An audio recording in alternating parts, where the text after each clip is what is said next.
Right. So let me start Unit 2, Chapter 2, that is Introduction to JavaScript. So the name of the chapter, Introduction to JavaScript. Under this, we are going to talking about the basic intro part for JavaScript, followed by what are the different functions are there, followed by the events in JavaScript, and how we can be write the image maps for scripts for these image maps and animations for animations. Also, what type of the JavaScript objects are there, how we are working with browsers and also with document objects. So it is actually a big chapter. In overview of JavaScript, will be learn maximum the basic concepts, how we'll be assign the variable, how to declare a variable, how to call a variable function. All such type of stuff will be studied in overview of JavaScript. So without late, let me start the overview of JavaScript. So under this overview of JavaScript, as usual, our style of teaching, that is the subheadings or features of JavaScripts over here, using JavaScript in HTML document. How you are going to using JavaScript in HTML document, like how to declare the variable attributes over here, and JavaScript can be added in the head element, body element, external file. So if you are observing these three, you remember how to insert and CSS into HTML, right? In head, like internal, in body, using style attribute, external, using dot CSS. Same fashion, here scripts can be write. There, what you write it for internal in the head, style tag. Now here what you are using script tag, starting script, ending script. Body, inside the body, automatically you can call the function. You can call the JavaScript. External, there you can save .css. Here JavaScript can be saved as file name .js. The JS stands for JavaScript, and you just link that JavaScript to your HTML. So these are the three ways over this. The third subheading under this overview of JavaScript is exploring programming fundamentals of JavaScript, like how the structure of the JavaScript will look like, what are the different variables are available, operators, control statements, pop-up boxes, all sort of stuff we are going to study in exploring programming fundamentals of JavaScript. And in lexical structure, we are talking about, hope you already studied in Python and also in C, that lexical structure like character set, how we define case sensitive, white spaces, line breaks, the optional semicolons, comments, literals, identifiers, reserved words. And also we talk about variables, right? So in variables, there is no again subheadings. Again, in the exploring operators, hope you are continuing in this headings, exploring operators. So in exploring operators, we are talking about different types of operators like arithmetic, assignment, comparison, logical, conditional, all sort of. Next, exploring controls flow statements like selection statement, if else, loop, for, while, jump statements. Pop-up boxes, just now we have seen in the previous week 2 programs, we are getting a pop-ups like alert, window.alert, alert box, confirm boxes, prompt boxes. So alert box, it gives you some alert over there, any errors are there. Confirm is gives the yes or no, whereas prompt, it gives a text field where you can enter some inputs over there. Okay, so this is the only sort of stuff for what, for only one topic, that is overview of JavaScript. See how many headings and the subheadings are available for this one. So only headings, subheadings, only 3 slides is there. So I requested, that's why, because it is a separate programming language, JavaScript. So to learn that programming language, all the basic stuff we must and should require. Coming to the Java versus JavaScript. So already you have studied about the Java. Java is a object-oriented language. Agree? So it is a object-based language. Which one? JavaScript. Now it supports inheritance, polymorphism, but it doesn't support any inheritance and polymorphisms. Now it supports the data types here, but variables are treated as strings only here. So whatever you are considering, everything will be treated as a strings. And here is a case sensitive. This also be case sensitive. It is a general purpose programming language. It is a client-side scripting language. JavaScript is a client-side scripting language. Use applets to interact with the application. So here use the HTML to interact with the application. So it is a product of Sun Micro. It is a product of Netscape. So Java both consisting of Java C compiler, Java interpreter, both here. But JavaScript is only interpreter. There is no compilation for this one, right? So these are the main differences between Java and JavaScript. Java is object oriented. Here is object based. It supports inheritance, polymorphism, whereas JavaScript doesn't. It have the different types of data types. Here variables itself is tried as a strings. So automatically we have to convert which type of data type we required. Both are case sensitive. Java is a general purpose programming language. JavaScript is a client side scripting language. Use applets here in the Java to interact with the application. Here in the JavaScript, use the HTML to interact with the web application.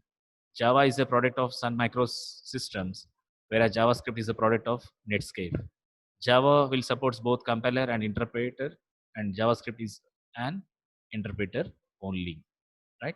So with this basic information, let me start introduction to JavaScript. Okay.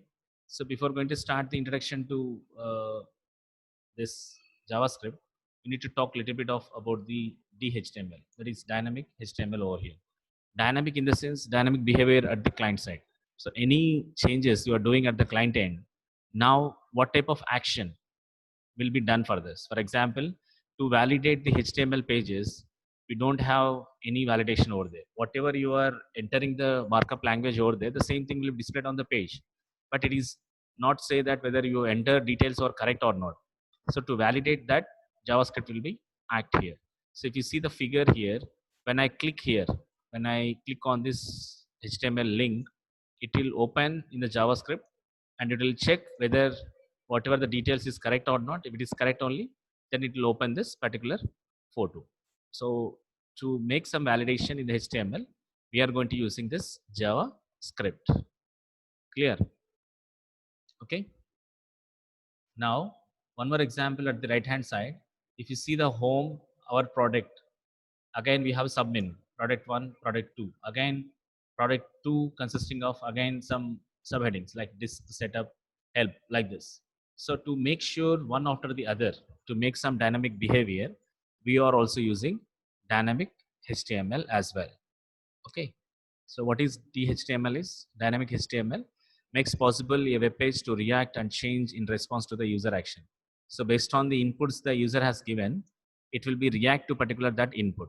So DHTML equal to HTML plus CSS plus JavaScript is called as DHTML. Okay, so HTML already we have studied, CSS already studied. Now we are studying JavaScript. Once you get knowledge on JavaScript, automatically you think that you have get all DHTML, which is stands for dynamic HTML. What is the purpose of dynamic HTML? In the sense, any possible anything you are done, the reaction for a change in the response to the user's input, user's action is DHTML. Okay, so DHTML equal to HTML plus CSS plus JavaScript. HTML defines website's content. Already you are aware this. It defines just website content. It just defines the website content over here. Defines the website content through semantic tags like paragraph tag, heading tag, all. CSS defines rules and styles for presenting every aspects of HTML document, like font property, background property, text property. Now JavaScript is defines dynamic behavior, programming logic for interaction with the user to handle events. Event here nothing but the input what you are going to give over there. Okay. Now coming to the JavaScript, the dynamic behavior in the web page is the most popular language, and it is a language for HTML for the web to computers or maybe servers or laptops or tablets, smartphones or anything. Anywhere you are presenting your HTML page, to validate that one, you are going to using JavaScript. So coming to the features of JavaScript, it is a imperative and structured, dynamic text, functional, prototype based, platform independent. Imperative and structure in the sense it should be follow some systematic. It follow like C is a structured programming language. It has to follow some syntax properly. And dynamic text in the sense dynamically we can add to the HTML page. The functionality also we can change based on the needs of the requirement. It is a prototype based and it's a platform independent. So any programming, any operating system, whatever we have, any operating system, we can easily adopt this one. So the attributes you can use in the JavaScript is asynchronous, where asynchronous is goes for script executed asynchronous or not. Type in the sense which type of script you are writing, text or EC Mac, this ECMA script you are using, JavaScript you are using, or normal application JavaScript you are using. Character set, we can define the encoding text over there. Differ in the sense the browser can continue parsing the page or not. Means whether it supports the JavaScript or not. If it is support, it differ the phrasing. And SRC, here you can use the value like a path where it contains the scripts to add the external JavaScript. So JavaScript is a front end. Simply the definition of JavaScript you can consider as JavaScript is a front end scripting language developed by Netscape for dynamic content. So it is a lightweight process but with the limited capabilities. Can be used as an object oriented language. Already I said you it is an object based language. So it is a client side technology, means you can embed it in your HTML page and you can interpret it by the web browser. And it's a very simple and it's a flexible to add over there. Like as I said you, JavaScript can be implemented in head, body or external JS. Here, these are the three. These are the three here. Okay. And let me talk little bit of this. Let me talk about this little bit about this scripting. So in how many ways we can do? We can do add the JavaScript in three ways. One is the head part, body part, and JS file. Okay. Now let me see one after the other. Here JavaScript can be placed in script tag in the head, that is one. Script tag in the body, not recommended.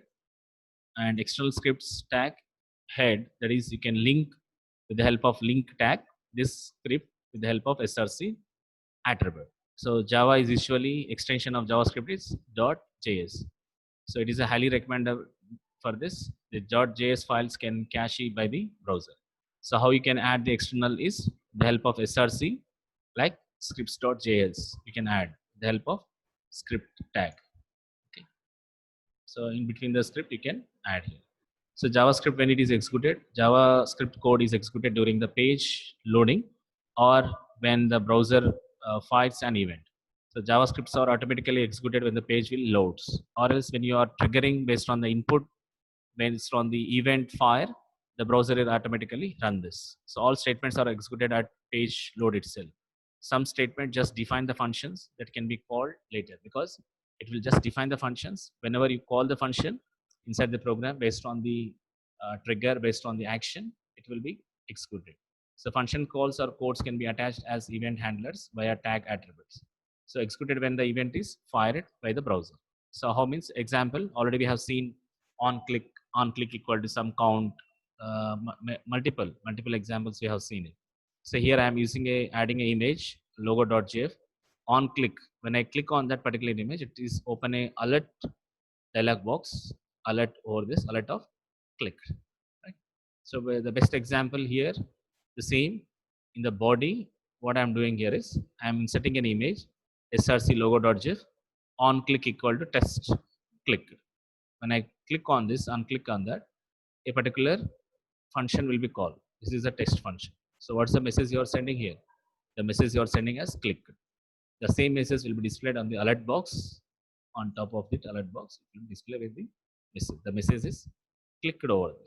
So this is the output look like. So when I click on this, click me. Here is that. When I click on this is the image. This is the image here.